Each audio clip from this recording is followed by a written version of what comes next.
మీ first అసలు మన dubbing topic వచ్చింది కాబట్టి ఫస్ట్ నుంచి మీ క్యారెక్టర్కి మీరే డబ్బింగ్ చెప్పుకున్నారా? మొదటి నుంచి చెప్పాను సార్. ఓకే. నాకు ప్రాక్టీస్ ఏం లేదు సార్.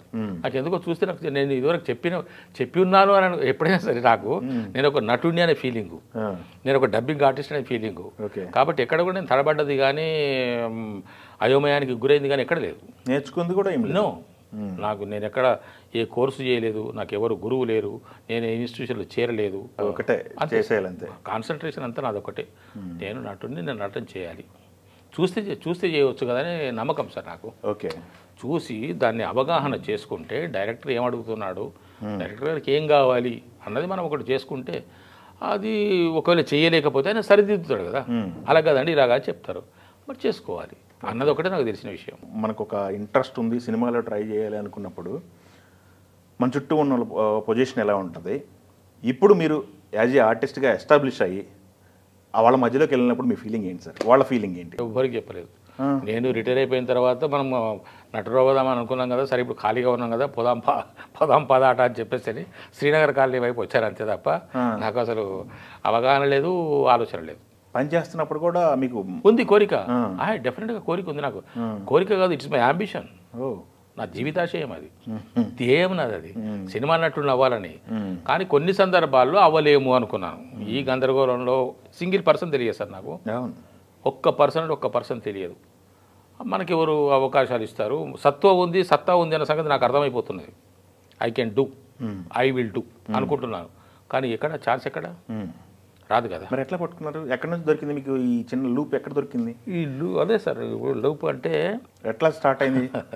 నేను సినిమా అంటే ఇది నా ఆలోచన, సినిమాల్లో అవకాశాలు రావు, మనకి ఎవరు తెలిసిన వారు లేరు, మనల్ని ఎవరు ఎంటర్టైన్ చేయరు. కాబట్టి నటన కదా మనం చేయాల్సింది.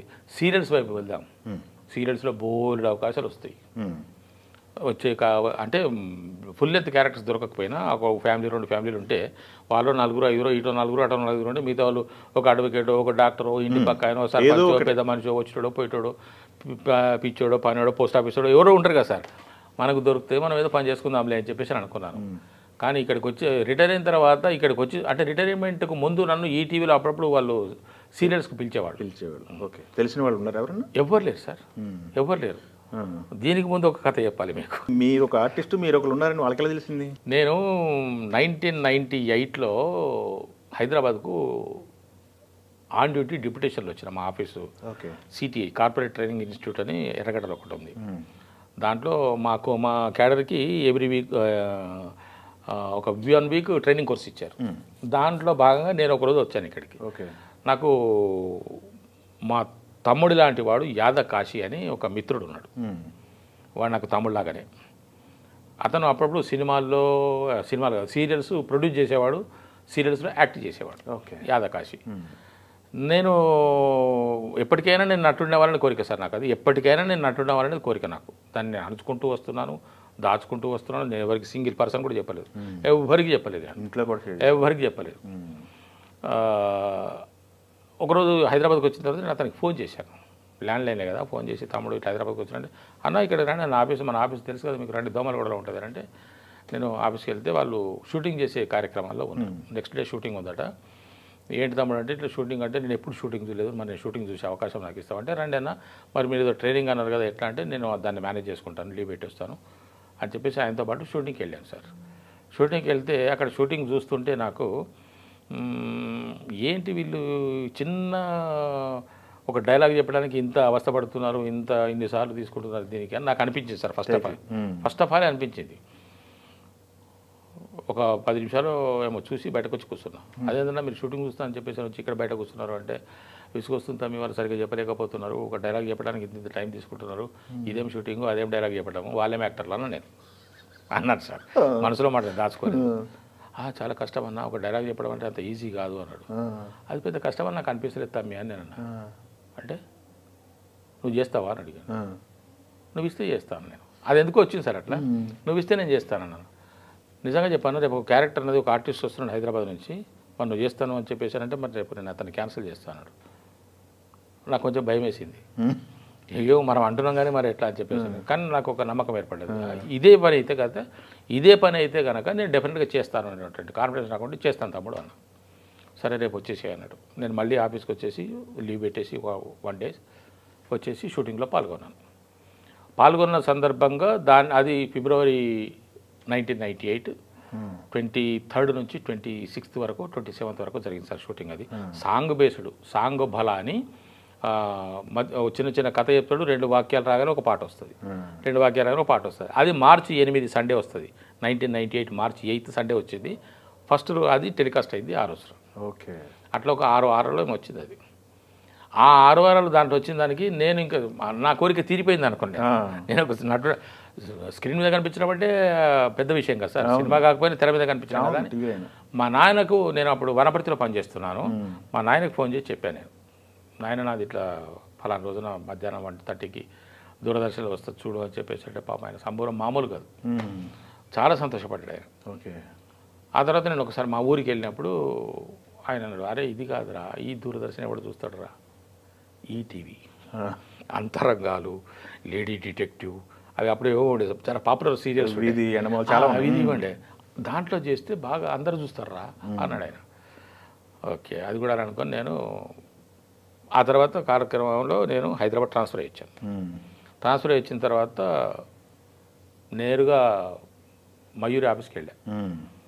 ఇక్కడ ఉంది కదా సార్ మన బేగం తెలుసు, ఉషా కిరణ్ మూవీస్. పోయి అక్కడ జనరల్ మేనేజర్ గారు ప్రసాద్ గారి దగ్గరికి వెళ్ళా. ఆయన మర్చిపోయాడు, నేను ఇప్పటికి 2-3 సార్లు చెప్పాను, మరి చూసేయాలో తెలియదు కానీ అక్కడికి వెళ్ళి ఒక చీటీ రాసి పంపించిన లోపలికి. ప్రసాద్ గారు కూడా తెలుసు. ఓ చీటీ రాసి లోపలికి పంపించిన. I Muralidhar, electricity board. నేను ఎలక్ట్రిసిటీ బోర్డు నా డిజిగ్నేషన్ పెట్టి ఎలక్ట్రిసిటీ బోర్డు మీద ఏడో కరెంట్ వాడు వచ్చినామో ఏదో పని మీద వచ్చింటాడని ఆయన అనుకున్నాడు. నేను లోపలికి పోయిన తర్వాత చెప్పండి అన్నాడు.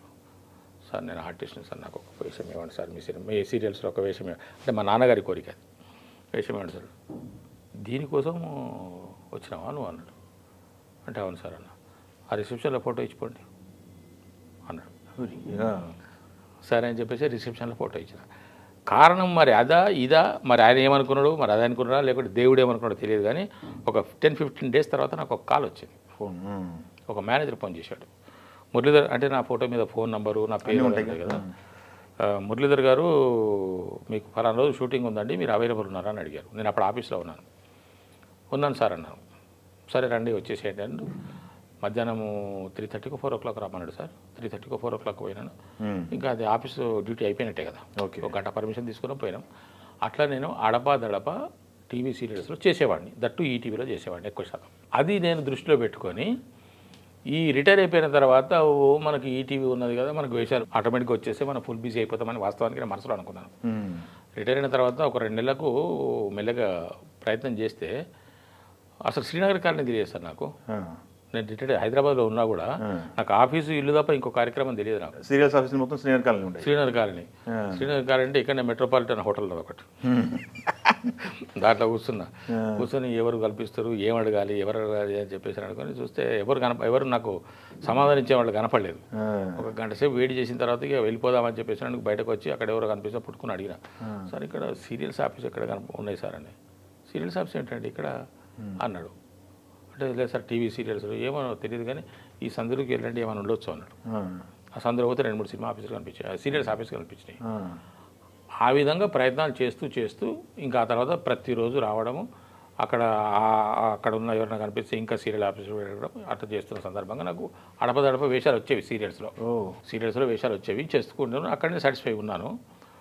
మరి ఎక్కడ చూశారో ఏం చూశారో తెలియదు కానీ ఒకరోజు నాకు తరుణ్ భాస్కర్ గారి ఆఫీస్ నుంచి ఫోన్ వచ్చింది.